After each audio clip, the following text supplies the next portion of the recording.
Hello, everybody. We're back again. It's a new year. We're talking about new things. Thank you once again for joining us for Combustible Elements. Our loyal fans, thank you again for the questions, the comments, the likes. If you're watching this and you like what you're seeing, like, subscribe, comment. You know, if you're on the same page we on about building better places for us in our communities, well, please join us. I'm Big Mel. I'm joined by Ruben the Monarch, that little shark dude right there, and Aaron the Hitman. And so today we're going to talk about a topic that really does need to be talked about, that very seldomly is talked about. And we like to call the topic what we leave behind. It's really about game planning for your family when you know at some point we all got to take that walk and life ends and the decisions that you make leading up to it. So I'm gonna start this seriously. Minorities, you need to get your shit together. You need a will. Everybody needs a will. Now, I know everybody's not gonna be like, I'm gonna leave a living trust or this or that. You know, we're not all wealthy. But a lot of times when somebody passes away, it creates mayhem in the family because the division of property, it's just ridiculous right now. Everybody feels as though we should do this or we should do that. Or maybe you left your told one of your kids what your wishes was, but you didn't tell the rest of them. So we're going to talk about all that folly that people do when they leave stuff for their kids. And this is a serious conversation because a couple years ago in New York, they showed that in probate court, which every state has it, every city has it, because people don't leave wills, that they had to decide a percentage of 85% of the population that died didn't have a will. So we need to talk about this. Aaron, what do you think about it? Like, first of all, I do agree with you. Everybody needs to have a will. I still haven't written mine, so I'm gonna jump on that. But I think a lot of reasons why some people don't leave wills is because, they never really think about the end times. You never really know when you're going to go, but a lot of people don't put a lot of thought into that. But I think that's something that people should put a lot of thought into. As far as like the way I want to divide things up right now, I have already started. It's not a trust fund, investing in stocks and bonds for my kids already.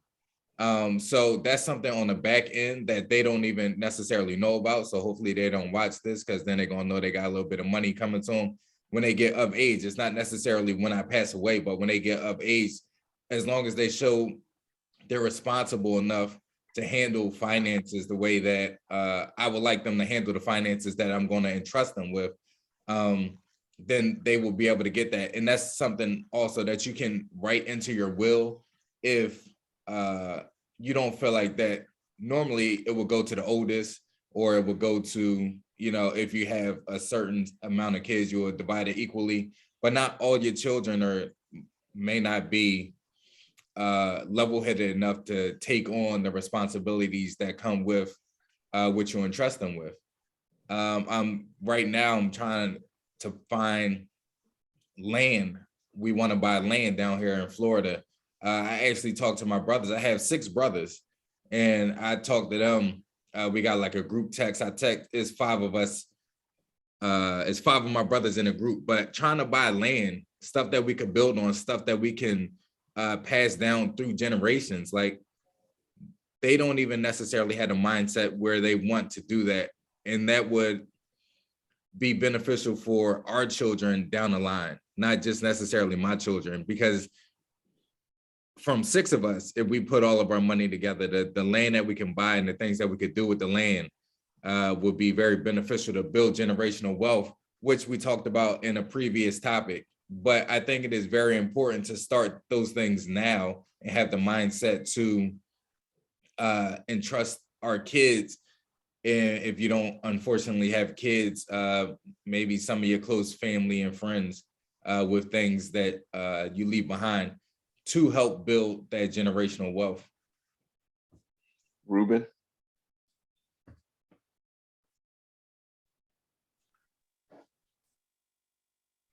Same question. So I don't have a will. I'm just gonna go ahead and throw that out there. I do plan on getting one sometime this year at some point. I do, however, have life insurance policy. So that's something better than nothing. And I think everyone should at least, if most people don't have life insurance policy, they're not gonna have a will. You know, and part of having a will is like, you know, leaving some type of estate behind, leaving some type of money behind. Most people typically just leave debt behind. So if all you got is debt and IOUs for your family, very small chance of you actually having a will. That being said, I need to get a will together because I do have, you know, quite a few kids, and I don't want them fighting over who deserves what. And it's best if I have everything written. But I also don't plan on dying anytime soon. I know nobody plans on dying, but I know I just got this thing where I just feel like I'm gonna be around for a while. So I got time to write a will. In worst case scenario, like I said, if I do pass away before I get a chance to write a will, they got some money coming to them. So between my life insurance policy, the stocks that I own, the different companies that I got myself involved with that they're not familiar with, or they may not know about, they'll be okay. I do want to learn more about the trust process though, because writing a will is one thing, but then having like setting up a trust fund to where, you know, your assets and your real estate and your money and things like that can be sheltered away from taxes and still be around in a way where like your kids can have access to it, but they're not gonna mess it up and, you know, in any way to where, you know, let's say I was to pass away and leave, I don't know, $9, and then they get all that cash in one lump sum.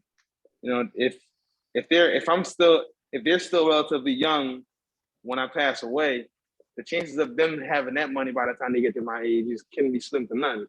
Whereas like if it's in a trust, you know, that's something that can already be set up where it's like, look, you're gonna get X amount at this age, X amount at that age. Somebody that's gonna manage the money the right way to where they're not just gonna dissipate with it, you know, the minute that I pass and, you know, they put their hands on it and get the spending because, you know, they just got this newfound wealth now. Okay, so you brought up insurance policies. I didn't bring up insurance policies because I think it's folly if you don't have an insurance policy and you have kids or you have a significant other. Somebody's going to have to bear the cost of at least your funeral when you go. But now, with insurance policies, you should get them when you're young. That's my advice for any young person listening right now. The terms are going to be better for you. And not term insurance, get life insurance, because there's a difference. Don't get a 10-year term. You don't need a 10-year term because when you go to re-up that policy, you're 10 years older, which makes that policy more expensive. Get yourself a whole life policy. That way, after about 20 years, you done paid for that policy, so you don't have to pay for it anymore. And that money that you locked in is locked in. You'll get a larger amount and you have to pay less because you won't have, as you get older, you get health problems. You get bad habits and other things that go along. So I didn't bring up life insurance policies because to me, in the way that I think, you should get it when you're young. You should make it for a large amount while you're young, when it's affordable. As you get older, it becomes less affordable, but it also becomes necessary. A lot of people don't have life insurance policies, so people got to bear the burden when they pass away. Now, me personally, if you didn't care enough to have a life insurance policy, well, they might as well just go ahead and cremate you and put you in a box because you didn't want that plot. You didn't want that tombstone. You didn't want nobody to visit you. You didn't want none of that stuff. You just left a burden for everybody else to cover. So I don't have no sympathy for that. 2, okay, I understand what you guys are saying about leaving stuff like trust funds for your kids. Ruben specifically said when his kids are his age. But we also got to understand that every generation, it gets harder for the kids. The last 2 generations was the first 2 generations in the history of this country when they admitted that it was going to be harder for that generation than it was for the generation before. It was going to be less opportunities.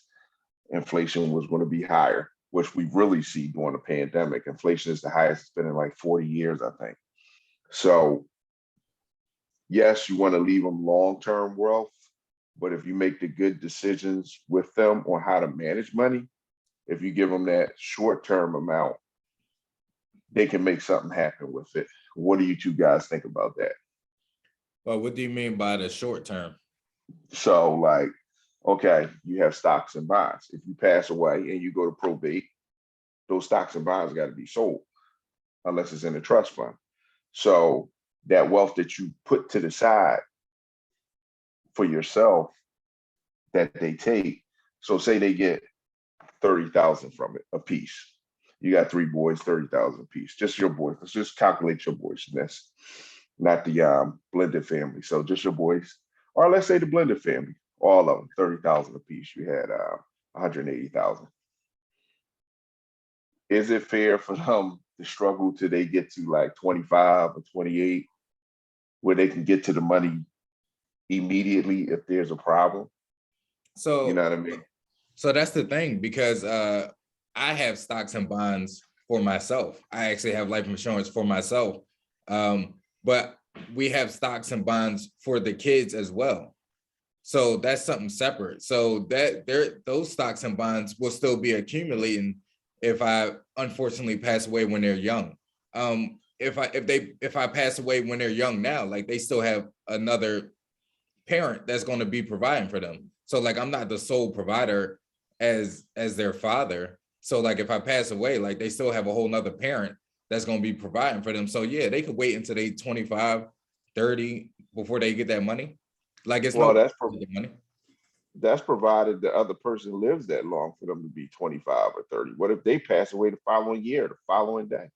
Right. So that's something that you could again, well, we don't even I can't say we, but godparents aren't what they used to be. So godparents will really, to take care of your children if you happen to pass away. Like my three boys do have godparents, but I think people take the role of godparents different now. I can't speak for everybody, but I don't think people understand what a godparent is supposed to do. And I know I don't want to get off topic, but if unfortunately all of the parents pass away, hopefully the godparents will be in place to ensure the upbringing of the children as well Or as the brothers. finances. Huh? You said you had six of y'all, so all the brothers, you Yeah, know, yeah, uncles and aunts. yeah, You will hope that they will ensure, but then that again, that's something that you might have to write into the will because and then here's the other thing. When you sit down there and say you have stocks and bonds for your kids, are they like interest bearing? Like, I'm not a financial whiz. Like, this is probably a better question for Ruben. But what happens if the stocks of that company tanks and those stocks are like worthless by the time, anything can happen? You might per se be monitoring the stocks, know when to sell, know when to get something else. But they per se don't know because they don't have access. They just have stocks and nobody's managing it for them. right. Well, the stocks that we invested in for the boys are, I believe, they're ETFs. So it's a safe bet, like Okay, because ETFs is multiple stocks in one stock. So it's gotcha. multiple companies. So it's hard for ETF to tank. Like it's hard for you to lose your money. And also Right, and we have and then money this. going into it. Not to cut you off, we have money going into it every week. So even though the stock may be accumulating money slowly, we're also putting money into it as well at the same time. Okay, so basically the company that you put the money into is really handling it for you. Right. Okay, so all right, that makes sense. You just have to make sure that you list in your will that at a certain age they get control of this and then they can take it out because it might be tricky how you can get the money if you're not like married or you know what I'm saying. It might be tricky So how for you that, do it. the stock, the things are in their names. So each Okay, individual boy, the stock is in their names, but we're like the co-signers, we're the oversight person of the whole. right, because they're minors. Got you. Got you. Ruben, do you want to jump in on this topic about what if something happens to you sooner than you planned? And is it fair for them to have to wait to a certain age to touch it? Because, you know, all hell could break loose before then. So if something happens to me before I plan on going, that's a solid question. Now, I guess like Aaron just said, I'm not the sole provider for my kids. They're fortunate to have two parents. We have a two-parent household. You know, my wife does well. They should be just fine. That and the fact that, like I said, I have a pretty substantial life insurance policy, where again, they should have more than enough money in there to take care of whatever needs to be taken care of. You know, if there's some type of emergency. But my wife also makes a pretty good living, so they shouldn't have to touch that, you know, right away. That money should still be able to, like, I mean, they're gonna get a payout, but Well, I guess I don't want to outside of sound like leaving a will. I don't want to sound like the Grim Reaper, but what if something happens to your wife ahead of time and you set everything up so they can't touch it till they turn 25 or 30? You know, they could be homeless in that time frame. Nah, you're not gonna be homeless. Because the thing is, like, my house, like, in the event that we were both pass away, my dad would probably take over. Between my dad and my mom, they each own houses, so they would be living in one of them. And then my mother-in-law also owns her house, so they got more than enough places to live, to where, like, I know they're not going to be homeless in the event where me and my wife would have passed away, because there's my mom, there's my dad, there's my mother-in-law. Let me rephrase that. Mom done tuck in your kids. Huh? And she can't afford them. Mom done tuck in your kids and she can't afford them. Well, and she took them in, and because we both passed away, she's sitting on a pretty lump sum amount. There's no way that she can't afford them. So when you decided to make your will, you're gonna put in special stipulations like that just in case. Absolutely, because it's like, there's no, if you got my kids because I'm dead, that means you're a millionaire. You can't afford, if you can't raise my kids with $1 million. Come on now. I'm raising them, and I don't have $1 million right now. I'm not making nowhere near that right now. So you should never tell people how much a life insurance policy is. They used to say it growing up. You should never tell. But I didn't say how much it is. I just said they're a millionaire. I didn't give an exact amount. Well, let me ask you guys another question. Okay, and this is what we see a lot. I've been party to this myself. When people make their wishes for what their kids should have after they pass away, a lot of times people tend to make wishes that say, I want this person to have this. But 9 out of 10 times, it's the worst person to have it financially. Like, if you have a home and you leave it to the weakest person, the weakest kid, for lack of a better word, because you feel like they need it the most, they're going to lose that home. Now, I'm going to answer this question first before I pose it to the both of you, because you guys said I don't answer questions. I'm going to answer this one first. I don't think that's fair, because you should leave stuff to the person that helps you the most, number one. And then number two, if you have a fear that the weakest person is not going to have something, then shouldn't you leave it to the strongest child?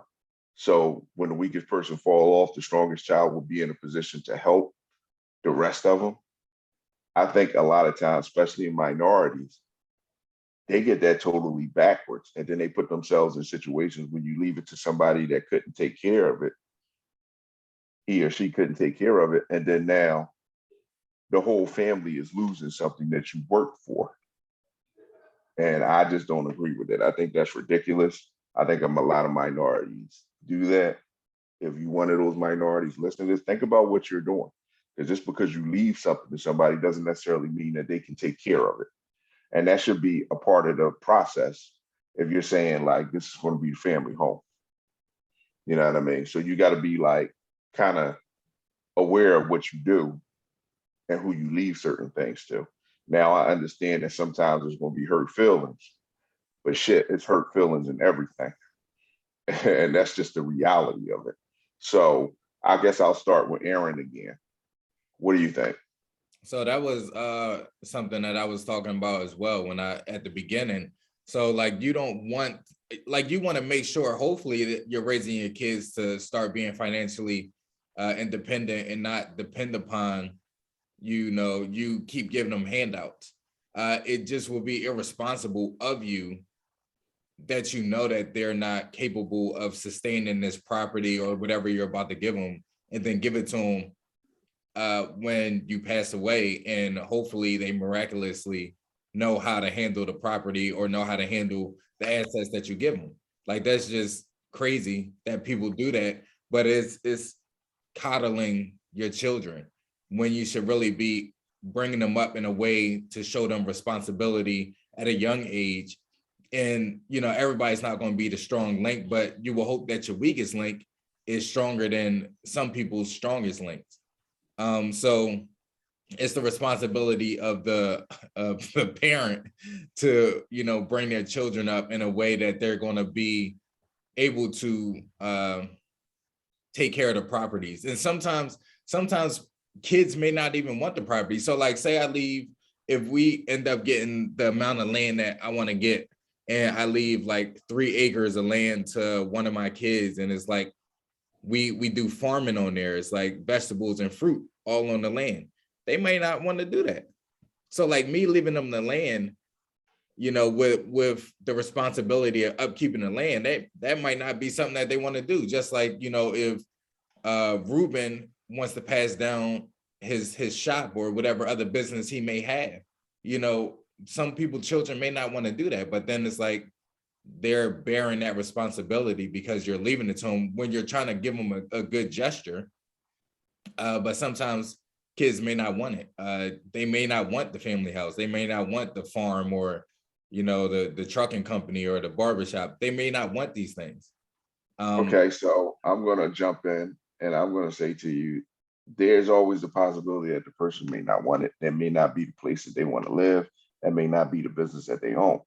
But you also want them to understand that this is something that can help them out no matter what they're doing. Like if they're not established, they need help. So this is something that can gain money. I think I had this discussion, or we had this discussion with Ruben before, and I said to Ruben specifically, what if your kids don't want to run one of the businesses that you have? And his answer was, no. I said, what if your kids didn't want to run one of the business that you gave them and they hired somebody to run the business so they could make money? And Ruben's answer was, that's okay with him as long as they're smart enough to do that. Exactly. So even though your kids may not, like you got 3 boys, say the 2 oldest boys want the property and they want to sell it and make money, or hold on to it and have somebody manage it until they get to the point where they can just sell the land and make money.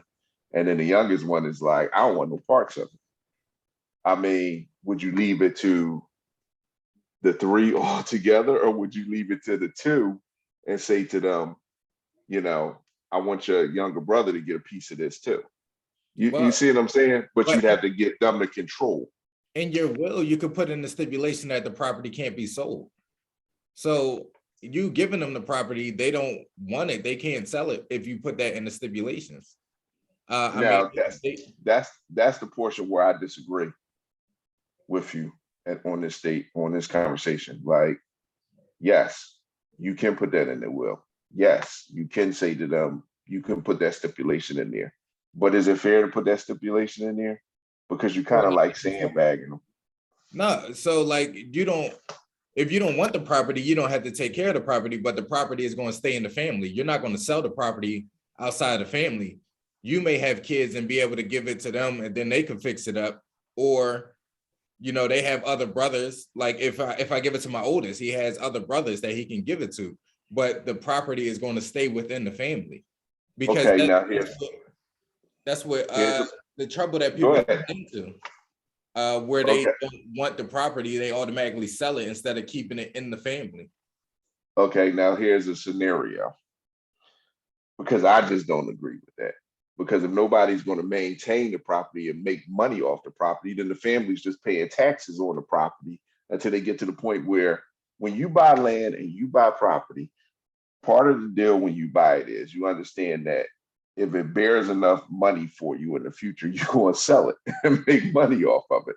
So take, for example, in the early 80s, no, the late 80s, there was one house that was near the casinos that wouldn't sell. This old lady just wouldn't sell near the casinos. Now she died and then they changed the zoning laws and took the shit anyway. But they put up all those casinos and they offered her like millions of dollars. Like, look, we can't have this one little shack near our casinos. We buy this. And she just would not sell. But her property that she probably paid like $12,000 for was worth millions. So you saying that you're going to put a stipulation in a will for your kids not to sell the property no matter what? Because we see developers coming in all the time. If a developer come in and that property is located in a great spot, they might say, listen, we're going to give you bought the property for 20,000. We will give you 20 million for the property. And you're going to say that you just want them to keep on growing fruit on the property because you said there'd be fruit, like it'd be a farm. I'm just saying, whatever. Generational wealth. Like how fast? All right, you could get the $20 million if you have children that don't know how to invest. If they don't know what else to do with the $20 million, that $20 million is going to be gone. But that's their own. They got to still live their life. That's their own fault. You did what you were supposed to. You left them something, and then they gained money from you leaving something. You have to trust that they know what they're going to do after it. They're going to get $20 million off of something you spent 20,000 for. You know what I'm saying? Like, you got to sell the property. It's a no-brainer. I mean, but if you tie that in the will, they can't sell it. We'll agree to disagree. Well, no, we don't have to. We don't have to agree to disagree. We can let our financial whiz answer that. I'm sure he was listening to that, so he can tell us exactly what he thinks of these scenarios and what you said. I mean, when it comes to selling, like you gotta putting in a will that somebody can't sell a property, then the only way you could really for sure enforce that is if you got it in a trust. Because if I have access to it and it makes sense for me to sell it, you might have, I might want to go ahead and, observe your wishes or whatever. But if you're long gone dead and we got to sell this property and I'm the one that's taking care of it, because whoever you left it for don't know how or can't know or whatever scenario may have happened to where it's like it's no longer suitable to just keep it in the family, then selling your house is what's going to be done. Like I get the concept of generational wealth, but one of the things people got to understand is once you're dead and you leave something to somebody and it's not in a trust, it's not some type of establishment that's set up, that's gonna run it and that's gonna do everything that you left as far as your wishes to be done. It's up to whoever's still alive now to make the best decision based on whatever the situation may be. So now, okay, so I'm gonna cut you off for a second because you know how I like to throw a little shit in the pot. So just like you said, if it's not in the trust, you may not be able to say that. But what if one child is not financially educated and they saying, this is daddy's wishes and I have this will for proof, and then they go to court? What happens then? I mean, they could tie it up for years, right? That's that. Well, that's if they got the money for the lawyer, sure. But if they're not that financially sound to begin with, where they gonna get the money to hire the lawyer? Well, no. Who said they're not financially sound? We're not saying they're not financially sound. You just said no. I said. Let me repeat what I said. I said if they emotionally felt like they was going to honor daddy's wishes, okay. If they find they might have the best job in the world, they might be money motivated and say, well, damn, I'm doing real damn good. But daddy said this, so we not going to sell because I don't need the money. But what about the other two? They might really need the money. And so they screwed up. Well, they got movies like this. And typically,